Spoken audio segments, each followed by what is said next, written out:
Hello and welcome to day 41 of Awakening to Ascension. And we're all smiling today because we're nearly halfway. How unreal. And I will be your host today, as you can tell, Janae, and I'm joined with Marlene and Alex. And today's topic is the difference between empathy and codependence. Whew. Right. So for those of you that don't quite understand the difference, there is a big difference. Empathy is when one is able to feel one in front of them or somebody else's feelings with a boundary. So you are there for the person and you feel what they are going through, but there's a boundary. Codependence is somebody that feels for somebody else, but feels as though they need to fix them and has this obligation to heal and be the fixer. And they gain something from the person because they are fixing them. So I actually just want to read differences for you all to understand this. And these are questions that you ask. Is this empathy or is this codependence? Empathy is I hear you hard. I hear how hard this is for you. I'm here to listen. Codependence. I cannot stand you being upset. I must fix this for you. Empathy. What support do you need right now? Codependence. I feel responsible for making you feel better. I love how my tone changes as well. Empathy. I care about how you feel, but I need to be honest too. Codependence. I'll lie or withhold how I really feel to keep the peace. Empathy. Your feelings matter, and so do mine. Codependence. I can't relax until you're okay.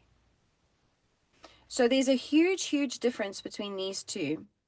And something as well that happens is when you are empathetic, it activates neurons in the brain that aid in assisting somebody. And when you are codependent, it activates neurons in the brain that are of a compassion aspect. So there's a huge, huge difference that happens in the person as well on a neurodiverse level too. And I'm going to pass this on to Marlene because this is something, it's one of her gifts where she feels very much into others that she surrounds herself with. So Marlene, please. Thank you, beautiful Janae. That was a very powerful opening. So I would like to start off by saying that both these words, empathy and codependence, comes from a place of caring.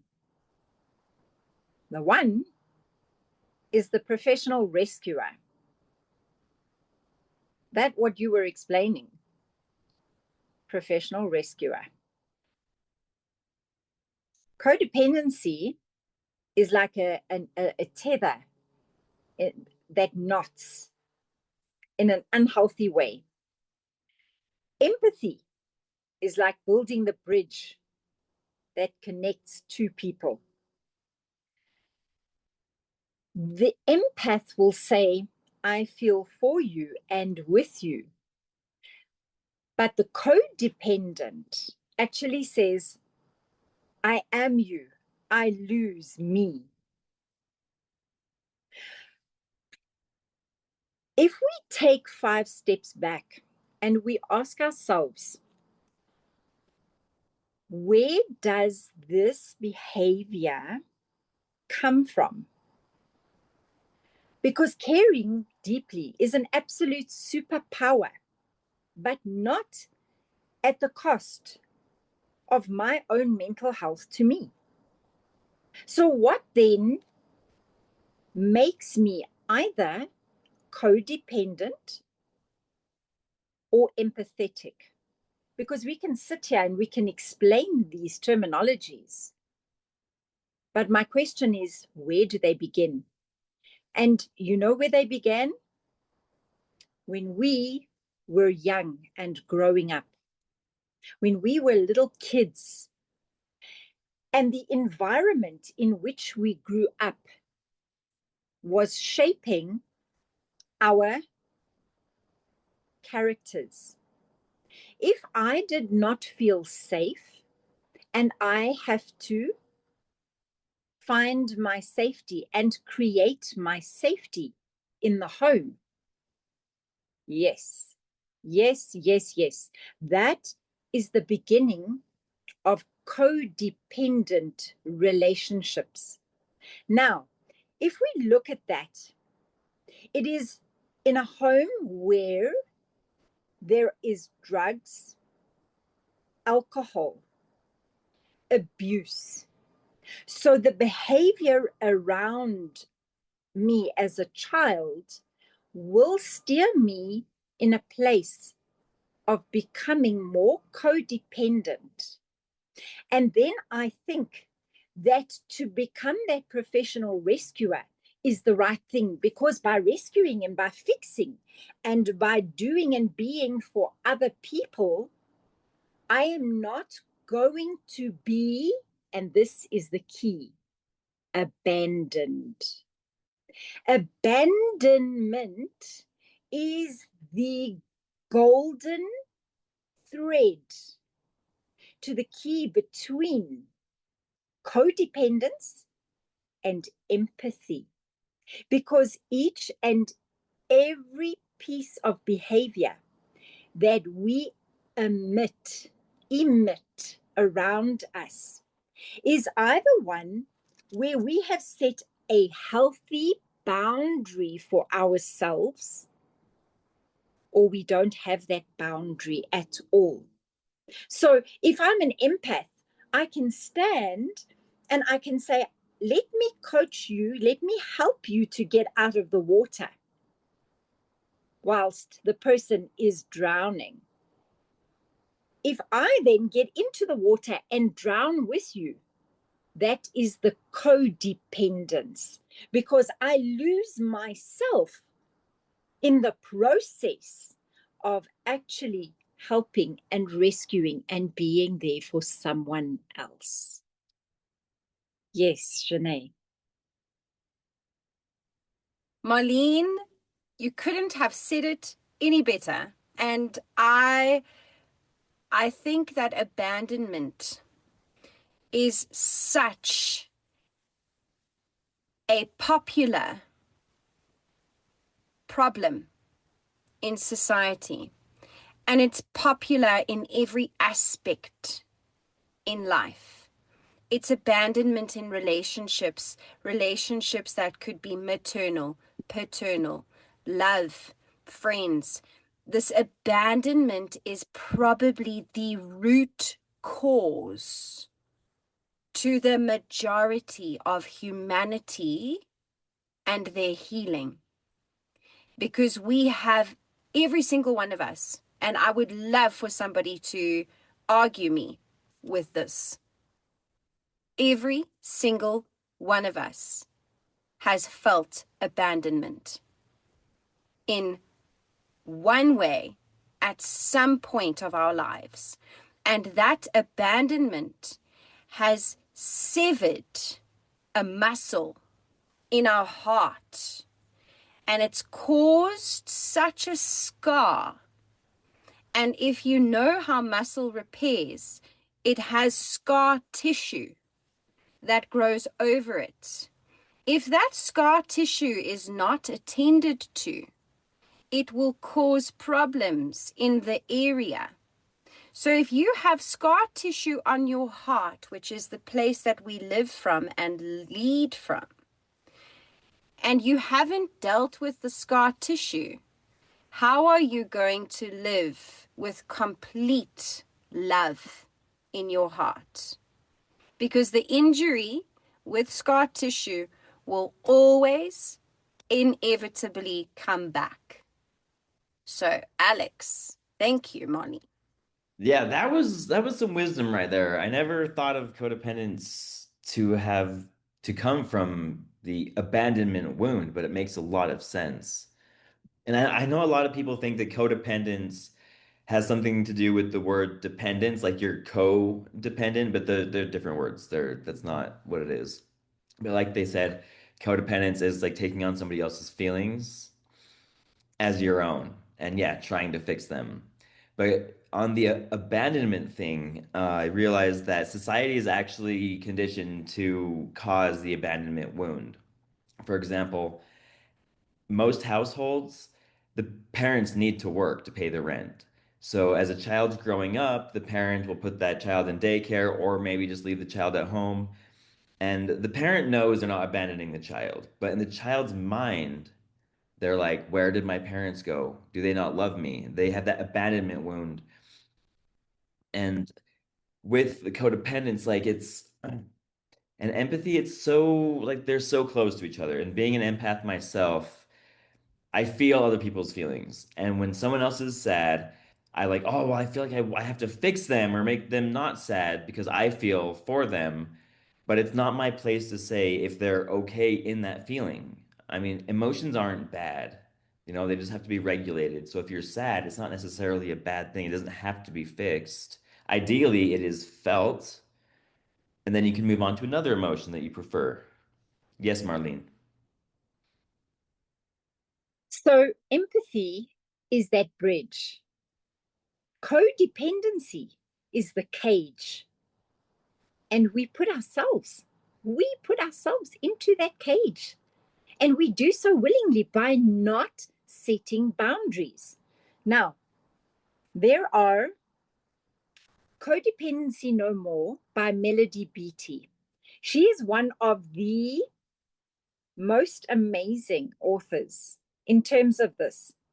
Also, Brené Brown. So, Brené Brown talks about empathy being empathy is minus boundaries, which is not empathy.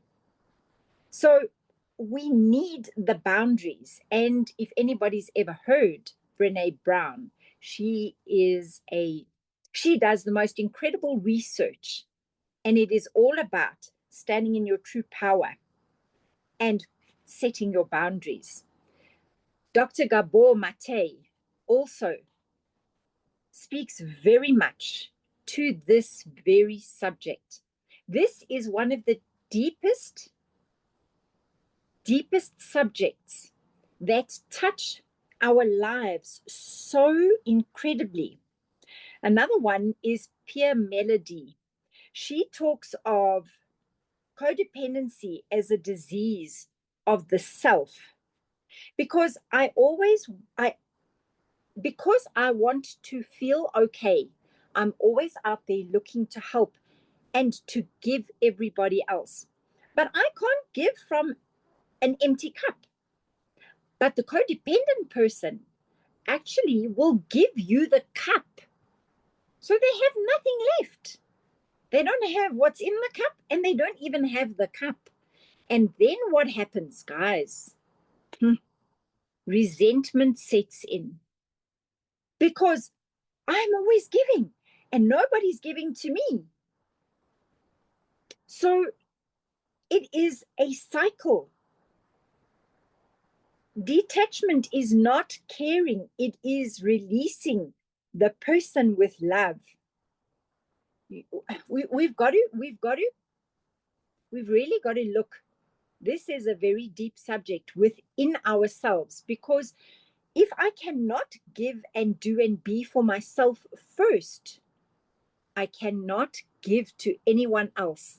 So I need to be empathetic to myself before I can actually give to other people.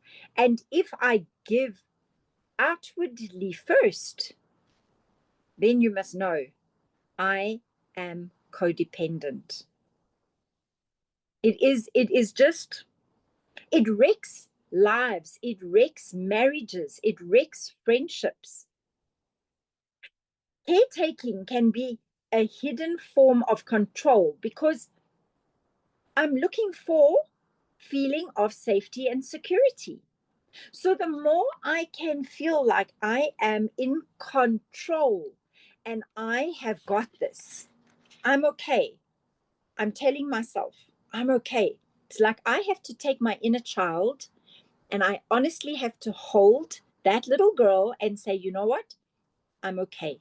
It's okay. The more I can feel safe and secure, that's when I step out of that codependent relationship of myself and others, and I can start to calm my nervous system and have heart and brain coherence as well.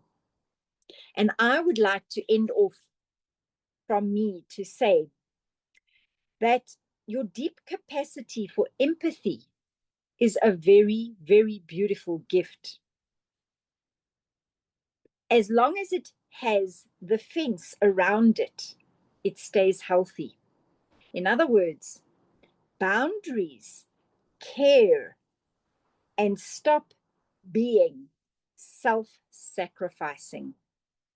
So give to self first, have the boundary, know when somebody is asking you for help, don't just give. Wait for the person to ask. And then all shall be well.